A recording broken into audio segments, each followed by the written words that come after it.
저는 초등학생 때 일간지에 연재되는 소설을 즐겨 읽었습니다. 요즘에는 일간지에 소설이 실리지 않지만 당시에 일간지를 재미있게 만드는 피처 중에 하나는 만화가 있었고, 그리고 소설이 있었는데 그 소설은 주로 성인 위주의 소설이었습니다. 그렇기 때문에 어린 초등학생의 입장에서 일간지의 소설을 읽는다는 것은 성인의 문화를 접한다는 그런 면이 있었습니다. 그 중에 잊혀지지 않는 어떤 소설이 있었는데, 시골에서 상경한 청년에 대한 이야기입니다. 이 청년이 서울에 올라와서 갖은 고생을 하고 또 도시인들의 모순과 또 욕망과 이런 것을 경험한다는 그런 내용의 소설인데, 그 내용 중에 이 청년이 시골을 떠나기 전에 그 고향 교회 목사님이 힘들면 읽어보라고 성경책을 줬다는 장면이 나옵니다. 그래서 이 청년이 서울에 올라와서 힘들 때 성경을 읽어보려고 했는데, 하필이면 그것이 마태복음 1장이어서 누가 누구를 낳고 누가 누구를 낳고 이걸 읽다가 지루해서 거기서 멈추고 더 이상 읽지 않았다라는 그런 내용입니다. 얼마나 아쉬운 일입니까? 이 마태복음이 신약 성경의 첫 번째 책이고 첫 번째 책의 첫 번째 장에 하필이면 그런 식으로 누가 누구를 낳았고 누가 누구를 낳았고 이런 식으로 시작을 했을까? 아마 구독자들을 많이 확보하고 또 팬 베이스를 넓히려는 것이 의도였다면 그렇게 하지 않았을 것입니다. 그럼에도 불구하고 신약 성경이 지금껏 수많은 사람들에게 하나님의 말씀을 전할 수 있었다는 것은 그 책이 어떤 문학적인 기법이라든가 문학적인 테크닉 때문에 그렇게 된 것은 아니었으리라고 봅니다. 제가 미션 스쿨 초등학교를 다녔는데 저희 집은 교회를 다니지 않았지만 어떤 이유인지 저희 어머니가 미션 스쿨에 저를 보내셨습니다. 그래서 저희 집에 성경책이 있었습니다. 이 새번역 신약 성경책이 있었는데 어느 날 제가 어떤 생각이었는지 성경을 읽어볼 마음이 생겼어요. 그래서 성경을 펴서 읽기 시작했는데 하필이면 그것이 예수님의 산상수훈 중에 너희 손이 너희를 범죄케 하면 찍어 내버리라. 손 하나가 없이 생명에 들어가는 것이 온몸이 불에 던지우는 것보다 나으니라. 너희 눈이 너를 범죄케 하든 뽑아버리라. 눈 하나 없이 생명에 들어가는 것이 몸이 건전하여 불 속에 던져버리는 것보다 나으니라. 이런 구절이어서 너무 무서워서 성경책을 덮어버렸어요. 저는 지금도 의아하게 생각합니다. 얼마나 귀한 일입니까?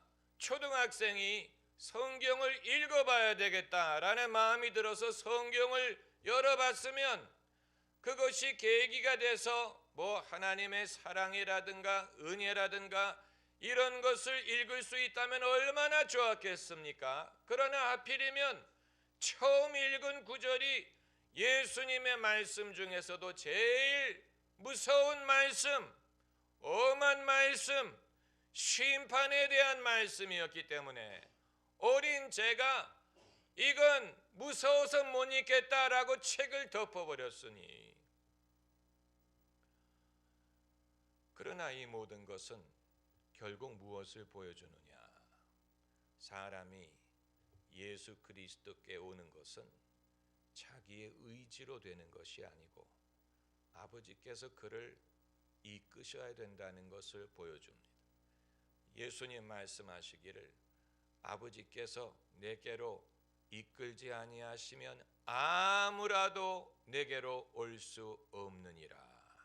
그러니까 하나님이 때가 되었을 때 은혜를 주셔서 사람을 예수님께 이끄시는 그런 순간이 있어야 됩니다. 그럴 때가 될 때, 이전에는 예배를 100번을 다녀도 은혜가 되지 않던 사람이 하나님이 이끄실 때는 예배 시작하는 순간부터 뭔가 마음에 감동을 받고 깨달음을 얻고 그리고 살아계신 하나님을 경험할 수 있습니다.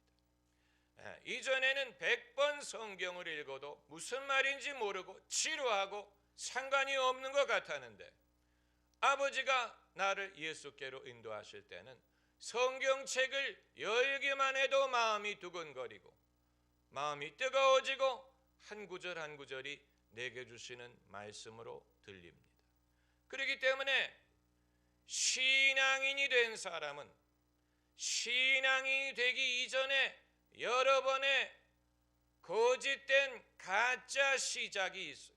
영어로 하면 false start라고 하는데, 이걸 정확하게 번역하기는 어렵습니다. false start, 제대로 된 시작이 아니었다는 거예요. 제대로 된 줄로 알았는데 아니은 영적인 가짜 시작의 경험이 다 있어요.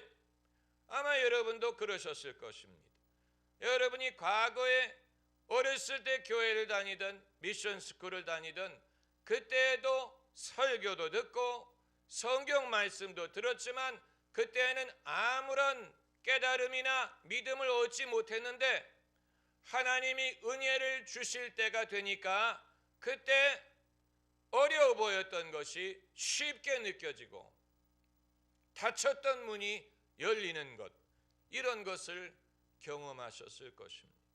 왜 하나님이 그렇게 역사하시느냐, 그건 우리가 알 수 없지만 적어도 한 가지는 분명합니다. 사람이 섣불리 자기의 의사대로 천국에 들어갈 수 있는 것이 아니, 사람이 자기의 의사에 의하여 내가 예수님을 믿어드려야 되겠다, 내가 하나님의 자녀가 되어드려야 되겠다라고 할 수 있는 것이 아니에요. 하나님이 초청하셔야 됩니다. 하나님이 은혜를 주셔야 됩니다. 왜 내게 성령 주셔서 내 마음을 감동해 주 예수 믿게 하는지 난 알 수 없도다. 하나님이 내게 성령을 주셔서 내 마음을 감동해 주 예수를 믿게 해 주셔야 됩니다. 아마 그러면 그런 경험이 없는 사람은 하나님이 은혜를 안 줘서 믿지 않은 것이니 하나님이 그를 심판할 권리가 없지 않습니까?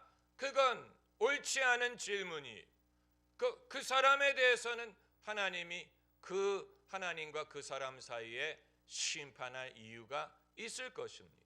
그러나 믿는 사람의 경우에는 이 구약 성경에도 보면 다윗이 이스라엘의 임금이 된 후에 하나님의 언약궤를 예루살렘 성으로 옮겨오려고 하지요. 그 언약궤를 옮겨오려는 마음은 갸륵한 것입니다. 그건 다윗이기 때문에 그런 마음을 가진 것입니다. 믿음의 사람이기 때문에 언약궤를 다윗의 성으로 옮기려고 한 것입니다. 그러나 첫 번째 시도는 실패로 끝났어요. 첫 번째 시도를 했는데 우사라는 사람이 이 언약궤를 소가 끄는 달구지 위에 올려놨다가 소가 움찔하니까 언약궤가 넘어지지 않게 하기 위하여 소원을 냈는데 하나님이 우사에게 진노하셔서 우사가 그 자세에서 죽었다 그랬어요. 그러니까 언약궤는 언약궤대로 예루살렘으로 옮기지 못하고 옮기려던 엉뚱한 사람만 죽게 됐으니 얼마나 황당한 일입니까? 하나님의 영광을 위하여 한 일인데, 소위 믿음으로 하려고 한 일인데 어찌 이 일이 되지 않는다는 얘기예요. 그러나 다윗은 분명히 이유가 있을 것이다 라고 믿고 그리고 율법책을 다시 연구하기 시작합니다. 그랬더니 모세 율법에 뭐라고 말했냐면 이 언약궤는 짐승이 끌고 갈 수 없고 오로지 기름 부음 받은 제사장만이 그 언약궤에 나무 봉을 달아서 제사장들이 어깨에 메고 움직이도록 돼 있다는 사실을 알고, 우리가 뜻은 좋았으나 방법을 제대로 하지 못했구나 해서 이번에는 제대로 율법에 기록된 대로 언약궤를 옮겼더니 하나님이 그것을 축복하시고 은혜가 회복이 되고 다윗이 기뻐서 백성들 보는 앞에 춤을 추며 기뻐했다. 이것이 성경의 기록이에요. 그러니까 다윗 같은 사람도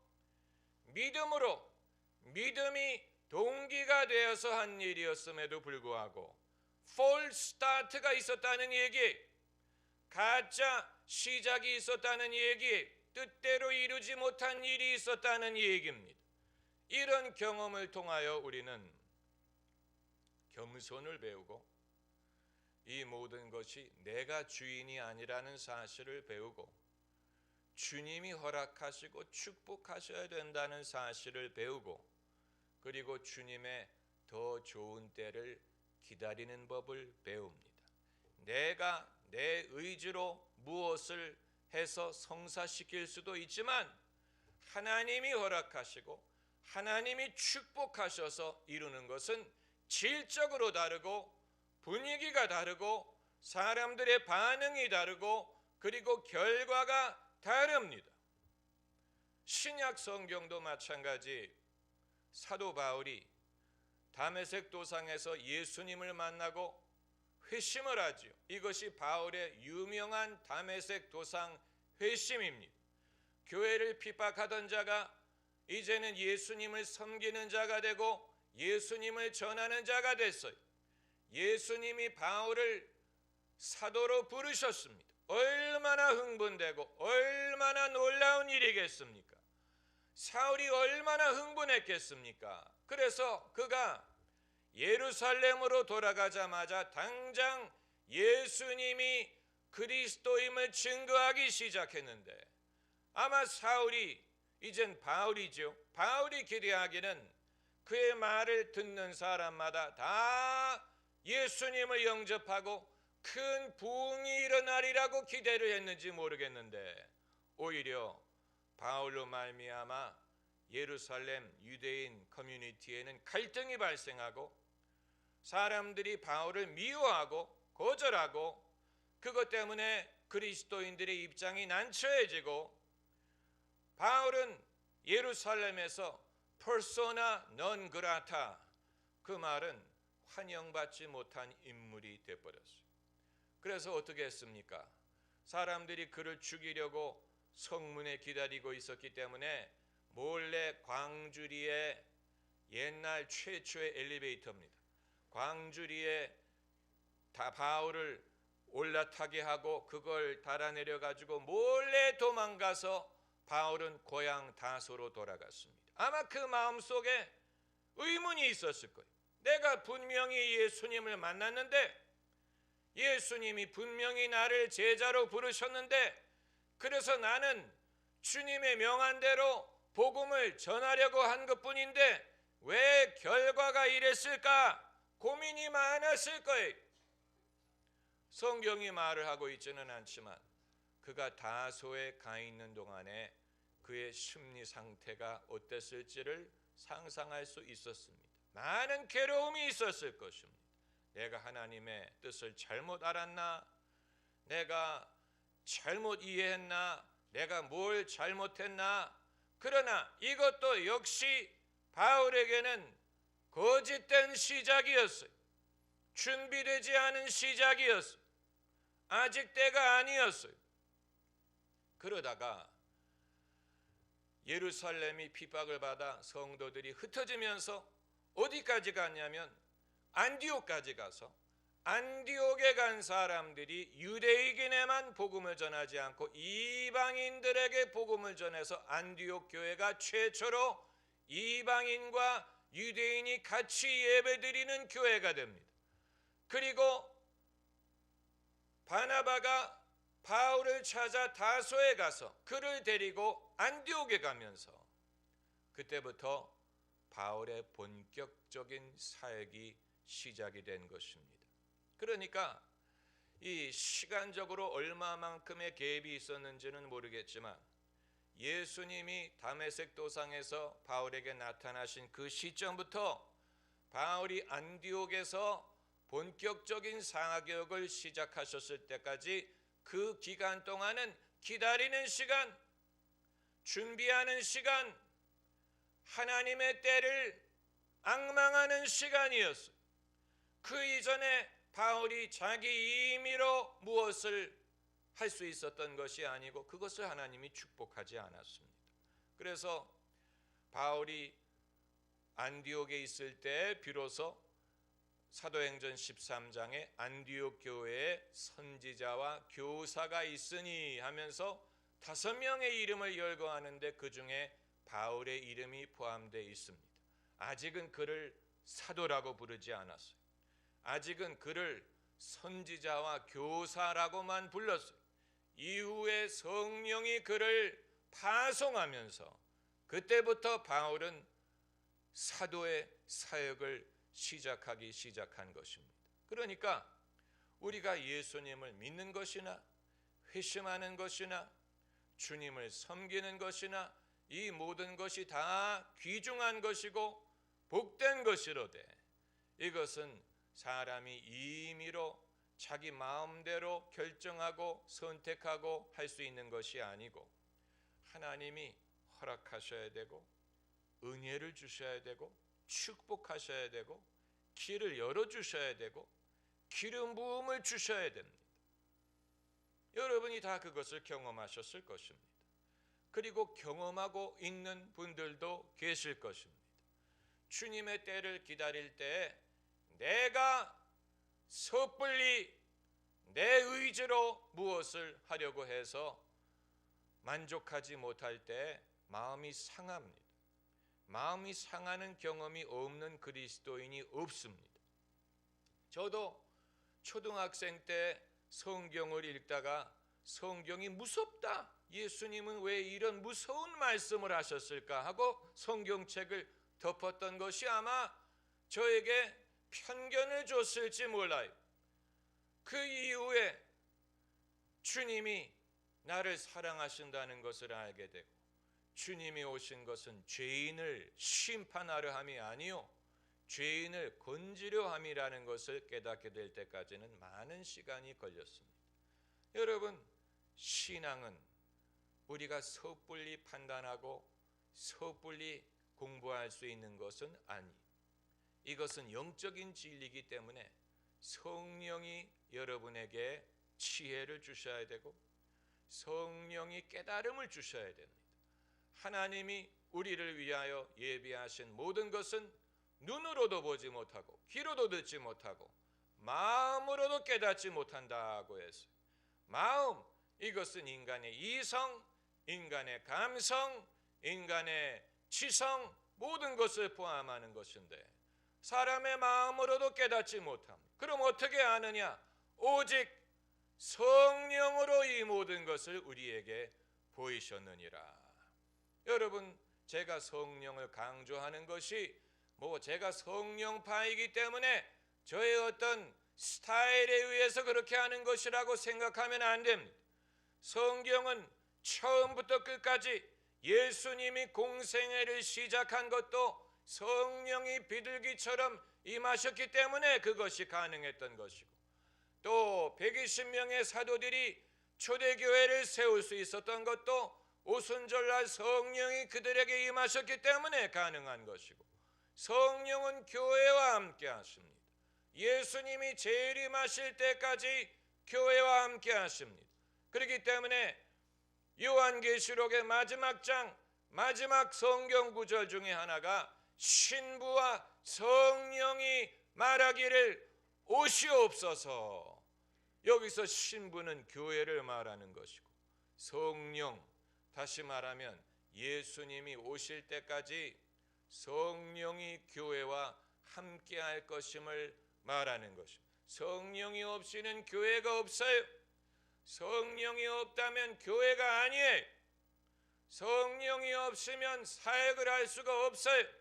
성령이 없다면 사역이 아니에요. 성령이 없으면 믿음을 가질 수가 없습니다. 성령이 없다면 그건 믿음이 아닌 것입니다. 할렐루야. 기도하십시다.